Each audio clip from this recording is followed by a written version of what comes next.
Image copyright AFP image caption several children were pulled from the rubble of collapsed buildings in Misraba. 25 civilians are reported to have been killed in airstrikes on two towns in the rebel-held eastern Ghouta area outside Syria's capital, Damascus.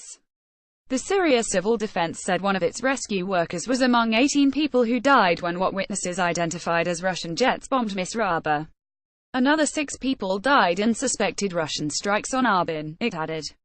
Some 400,000 people in the area have been under siege by Russian-backed Syrian government forces since 2013. Last week, the government permitted Red Cross teams to evacuate 29 critically ill patients from the eastern Ghouta as part of a deal that saw rebels release the same number of prisoners. Hundreds more patients are in urgent need of evacuation from the enclave, where there are only 107 doctors and severe shortages of medical supplies.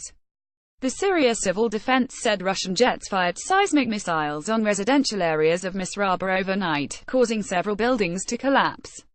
Image caption dozens of civilians have been killed or injured in air and artillery attacks in recent weeks. 9 women and 2 children were among the 18 people killed, it said, adding that the number might rise because some of the injured were in a critical condition.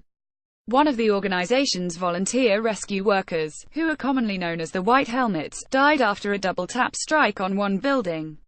The Syria Civil Defense said 2 children and 2 women were among the 6 people killed in the airstrikes on Arbin, and that another 3 civilians were killed by government shell fire in Beit Sawa. The Syrian Observatory for Human Rights, a UK-based monitoring group, put the death toll from the 3 towns at 23, and also said the warplanes that attacked Misraba and Arbin were believed to have been Russian. There was no immediate comment from the Russian military, which is providing air support to government forces in the area but insists it has never targeted civilians.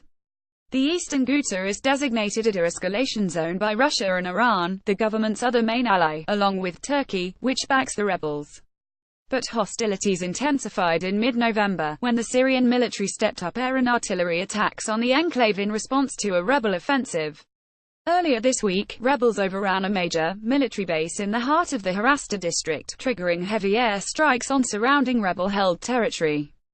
Media playback is unsupported on your device. Media caption campaigners are covering their eyes in solidarity with baby Karim in a separate development. The Russian Defense Ministry denied a report in the newspaper Kommersant that 7 Russian military planes had been destroyed by rebel shelling on Sunday of the Miami Air Base, near Latakia. Kommersant cited 2 sources as saying that 4 Su-24 bombers, 2 Su-35 fighters, and an An-72 transport plane were hit in the attack by radical Islamists, and 10 Russian military personnel injured. The TASS news agency cited the defense ministry as saying that 2 personnel were killed by mortar fire but that no military hardware was lost.